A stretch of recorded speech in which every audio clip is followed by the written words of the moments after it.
Ismaïla Madior Fall autant que pour moi autant pour moi si biir ki nga xam nekk moo di général Moussa Fall nag jamono ji mbokk xam téléspectateurs yi démb nag taxawal nañ ko ak ki nga xam nekk moo di Guy Marius Sagna ginnaaw rek moom Guy nag li nga xam ni itam yóbbu na ko si kanam yoon ak wala yoonal di Mohamed Sagna di toppee ki nga xam nekk moo di général Moussa Fall que ni liñ àtte woon si première instance bi d'accord si woon moom ki nga xam nekk moo di Guy nag ba mu fa eggee am na dëgg si kaw ki nga xam nekk moo di général Moussa Fall donc moo kiy jàpp leen la chambre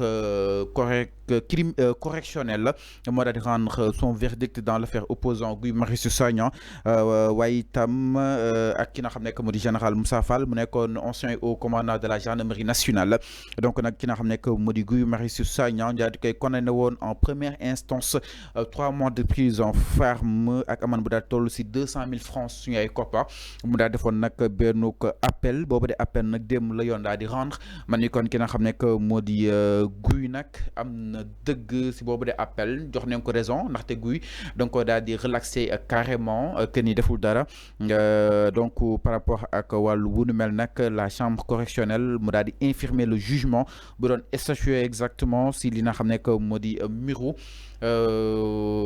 Ismaïla Madior Fall ak ki nga xam nekk moo di Guy Marius Sagna alors enfin naka na daal di jàngatee na nga xam ni itam noonu la Guy amee dëgg si kaw ki nga xam nekk moo di justement général Moussa Fall ni ki démb seen procès en appel la.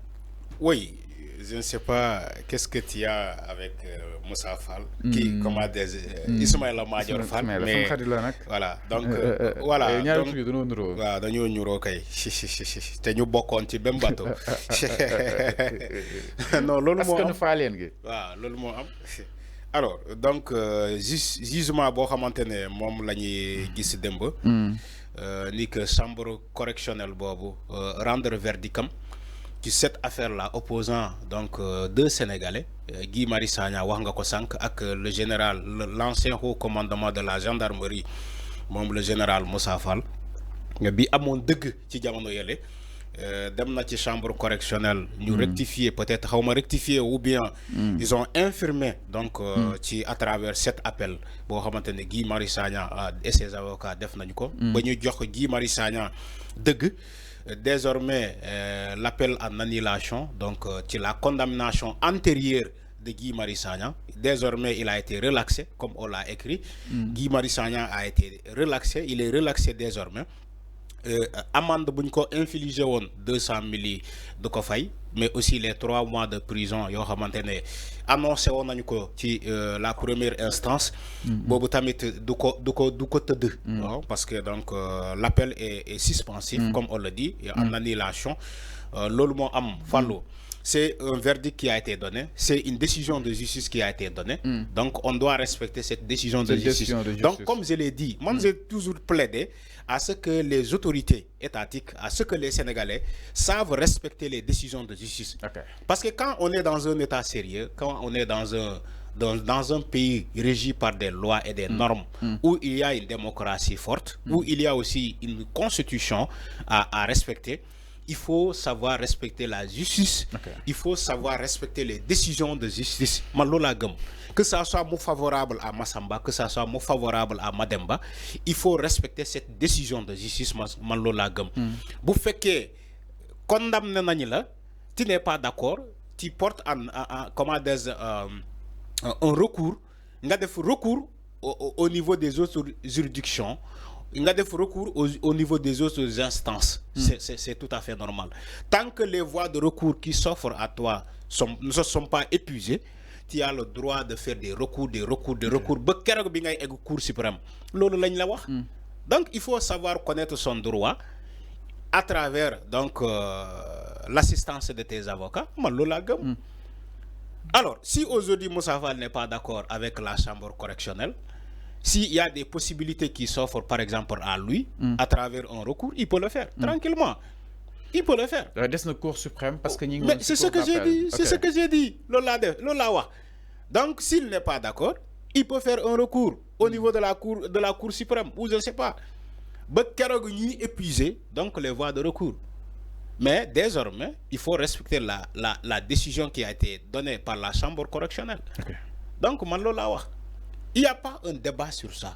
Fallo. les décisions de justice, on n'en débat pas. On dit tout simplement, Dieu fait l'enco, respecter l'enco et appliquer quoi. Constitution, là. Mais opposition. Mais opposition. Non, opposition politique. Opposition. Il a été condamné en première instance et en troisième et en deuxième instance, mu gagné qui n'a jamais comme justement général Moussa Fall. Naka nous ko di jàng di tam taxaway opposition par rapport à quoi l'eau. Mais tu as bel et bien dit opposition bi. Tu as bel et bien dit opposition. Mais opposition, ils sont là pour s'opposer, pour des débats politiques. Même les décisions de justice, l'opposition commente ces décisions-là.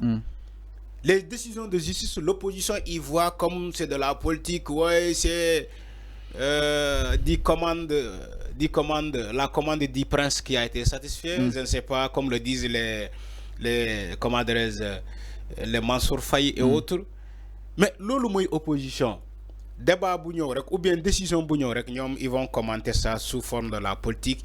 Ils vont faire par exemple des récupérations politiques, ils vont tirer des ficelles, ils vont essayer d'accaparer le débat, centrer débat bi ci la sphère politique. ñu naan way même Guy Marius Sagna ama Moussa Fall mo gagné en première instance. ñu ñëw tay ci la chambre correctionnelle Guy Marius Sagna gagné ko. Pourquoi les gens n'ont pas commenté la décision de la première chambre? Tout simplement, c'est parce que Moussa Fall a gagné. Il a condamné Guy Marius Sagna en 3 mois de prison, assorti d'une amende de 200 000. Mais aujourd'hui, l'opposition est en train de commenter sur la nouvelle décision de la justice, sous forme que Guy Marius Sagna a été relaxé. Donc, dans le commentaire, voilà. Pour te déneutral. Voilà. Pour être neutre. Pour être neutre, il fallait commander la décision antérieure et commenter aussi la décision actuelle. Mais si l'opposition décide de commenter uniquement une seule décision, mais ça pose problème. Étant donné que la décision même n'est pas finie, on n'est pas à l'infini. Il y a une autre voie de recours qui s'offre à l'autre. Mais c'est une possibilité, c'est une probabilité aussi. Donc, il ne faut pas chaque décision non, c'est de la politique. Ça, c'est du ridicule. Il ne faut pas être ridicule quand même. Excusez-moi. Alors, mais... il faut être là et analyser objectivement et dire que li amna, ouais, c'est vrai, amna, parce que l'ol la wara deme, wala li amna, ils ont bafouillé les droits de l'autre ou bien ils ont respecté les droits de l'autre. C'est comme ça qu'on analyse. C'est comme ça qu'on analyse. Mais les décisions de justice, comment dire, s'impose à tout le monde et s'applique à tout le monde. Alors, non, exactement. Par rapport à les décisions de justice, jëm si ki nga xam nekk moo di miru général Moussa Fall ak ki nga xam nekk moo di Guy Marius Sagna mu nekkoon benn ko mbir boo xam ni itam sénégalais ñu ko doon daal di xaar à l'unanimité xool yoon ak war yoon ana fan li daal di war a mën a mujj ni jëm si wàllu wu ni mel. Alors Arfan ñu daal di ñëw si ki nga xam nekk moo di justement Macky Sall moom Macky nag moo bëgg a nekk secrétaire